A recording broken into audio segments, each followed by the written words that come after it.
26 বিধানসভা নিৰ্বাচনৰ প্ৰাকখনত এতিয়া বিজেপি দলত দেখিবলৈ পোৱা গৈছে প্ৰাৰ্থিত্ব কেন্দ্ৰিক সংঘাত। বিজেপি দলৰ ভিতৰত এতিয়া প্ৰাৰ্থিত্ব কেন্দ্ৰিক যি সংঘাত, এই সংঘাতে এতিয়া চূড়ান্ত ৰূপ লৈছে। ডিগবৈ সমষ্টিৰ বিধায়ক সুৰেন ফুকনৰ বিৰুদ্ধে এতিয়া উত্থাপন হৈছে গুৰুতৰ অভিযোগ। জিলা পৰিষদৰ সভাপতিক এতিয়া চৰম ৰূপে অপমান কৰাৰ অভিযোগ উত্থাপন হৈছে ডিগবৈ সমষ্টিৰ বিজেপি দলৰ বিধায়ক সুৰেন ফুকনৰ বিৰুদ্ধে। 2026 বিধানসভা নিৰ্বাচনৰ প্ৰাকখনত এতিয়া বিজেপিত দেখিবলৈ পোৱা গৈছে প্ৰাৰ্থিত্ব কেন্দ্ৰিক সংঘাত। বিজেপি দলত এতিয়া প্ৰাৰ্থিত্ব কেন্দ্ৰিক যি সংঘাত, এই সংঘাতে এতিয়া লৈছে চূড়ান্ত ৰূপ। বিধায়ক সুৰেন ফুকনৰ বিৰুদ্ধে এতিয়া আহিছে এটা গুৰুতৰ অভিযোগ। ডিগবৈ সমষ্টিৰ বিধায়ক সুৰেন ফুকনৰ বিৰুদ্ধে এতিয়া জিলা পৰিষদৰ সভাপতিক চৰম অপমান কৰাৰ অভিযোগ। ডিগবৈ বিধানসভা সমষ্টিত এতিয়া দেখিবলৈ পোৱা গৈছে প্ৰাৰ্থিত্ব কেন্দ্ৰিক সংঘাত। তিনিচুকীয়া জিলা পৰিষদৰ সভাপতি ভাদেশ্বৰ মৰাণক এতিয়া অপমান কৰাৰ অভিযোগ উত্থাপন হৈছে বিধায়ক সুৰেন ফুকনৰ বিৰুদ্ধে। বিধায়ক সুৰেন ফুকনৰ বিৰুদ্ধে এতিয়া বিধানসভা নিৰ্বাচনৰ প্ৰাকখনতে গুৰুতৰ অভিযোগ উত্থাপন হৈছে। তিনিচুকীয়া জিলা পৰিষদৰ সভাপতিয়ে এই অভিযোগ আনিছে এতিয়া বিধায়কৰ বিৰুদ্ধে। সভাত সদস্য জিলা পৰিষদৰ সদস্য মৰাণক অপমানৰ অভিযোগ আহিছে এতিয়া বিধায়ক সুৰেন ফুকনৰ বিৰুদ্ধে।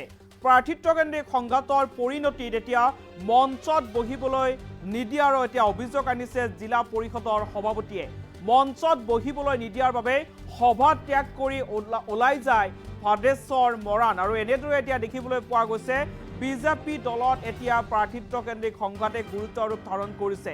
আৰু শীৰ্ষ মহললৈ এই সংঘাতৰ বিতং তথ্য জনাইছে। 26 নিৰ্বাচনৰ প্ৰাকখনত এতিয়া বিজেপি দলত দেখিবলৈ পোৱা গৈছে প্ৰাৰ্থিত্ব কেন্দ্ৰিক সংঘাত। এইবাৰ তিনিচুকীয়া জিলা পৰিষদৰ সভাপতিয়ে এটা গুৰুতৰ অভিযোগ উত্থাপন আনিছে।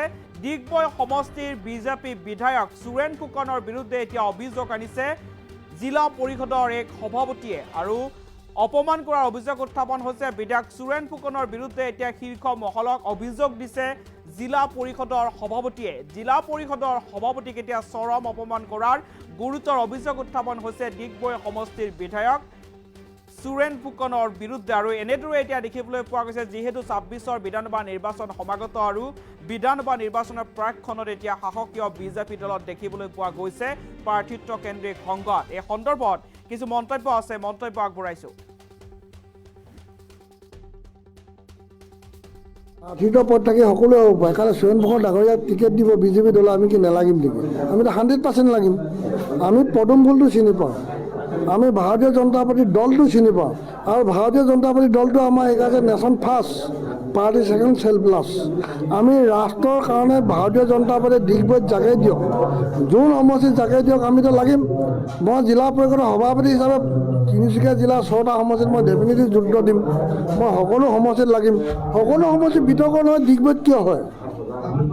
কোনোবাই প্ৰতিদ্বন্দ্বী হ'ল বুলি ক'লেই তেওঁ বিৰোধী হ'ব নোৱাৰে। দলৰ প্ৰাৰ্থিত্ব বিচৰা সকলো অধিকাৰ আছে। ডিগবৈত এই ঘটনাটো কিয় ঘটে আমি বুজি নাপালোঁ। আৰু ডিগবৈ বিধায়কগৰাকীয়ে ফেন ক্লাবলৈ ভাৰতীয় জনতা পাৰ্টীৰ দলটো ৰূপান্তৰ নকৰক। মই দলৰ সুৰেন ফুকনতকৈ যিহেতু তাতকৈ মই পুৰণি ভাৰতীয় জনতা পাৰ্টীৰ দল, বেয়া দিনৰ পৰা আহিছোঁ। ডিগবৈ সমষ্টিত আজি অন্তৰ্ভুক্ত হ'ল এই আমাৰ বুঢ়ীদিন গোটেই অঞ্চল বাঘেৰিটাত আছিলে। এই অঞ্চলত মই সংগঠন কৰিছোঁ। এগৰাকী কাৰ্যকৰ্তা সোধকচোন আমি এনেকুৱা অপব্যৱহাৰ কেতিয়াবা কৰিছোঁ নেকি? প্ৰাৰ্থিত্ব পদ থাকি সকলোৱে হ'ব পাৰে, কাৰণ সুৰেন ফুকন ডাঙৰীয়াক টিকেট দিব বিজেপি দল, আমি কি নালাগিম নেকি? আমিতো 100% লাগিম। আমি পদুম ফুলটো চিনি পাওঁ, আমি ভাৰতীয় জনতা পাৰ্টীৰ দলটো চিনি পাওঁ। আৰু ভাৰতীয় জনতা পাৰ্টীৰ দলটো আমাৰ এইকাৰণে nation first, party second, self last. আমি ৰাষ্ট্ৰৰ কাৰণে ভাৰতীয় জনতা পাৰ্টীয়ে ডিগবৈত জাগি দিয়ক, যোন সমষ্টিত জাগি দিয়ক, আমিতো লাগিম। মই জিলা পৰিষদৰ সভাপতি হিচাপে তিনিচুকীয়া জিলাৰ 6টা সমষ্টিত মই ডেফিনেটলি যুদ্ধ দিম। মই সকলো সমষ্টিত লাগিম। সকলো সমষ্টিত বিতৰ্ক নহয় ডিগবৈত কিয় হয়? কোনোবাই প্ৰতিদ্বন্দ্বী হ'ল বুলি ক'লেই তেওঁ বিৰোধী হ'ব নোৱাৰে। দলৰ প্ৰাৰ্থিত্ব বিচৰা সকলোৰে অধিকাৰ আছে। ডিগবৈত এই ঘটনাটো কিয় ঘটে আমি বুজি নাপালোঁ। আৰু ডিগবৈ বিধায়কগৰাকীয়ে ফেন ক্লাবলৈ ভাৰতীয় জনতা পাৰ্টীৰ দলটো ৰূপান্তৰ নকৰক।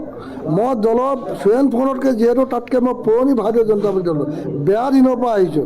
ডিগবৈ সমষ্টিত আজি অন্তৰ্ভুক্ত হ'ল এই আমাৰ বুঢ়ীদিন গোটেই অঞ্চল বাঘেৰিটাত আছিলে। এই অঞ্চলত মই সংগঠন কৰিছোঁ। এগৰাকী কাৰ্যকৰ্তা সোধকচোন আমি এনেকুৱা অপব্যৱহাৰ কেতিয়াবা কৰিছোঁ নেকি?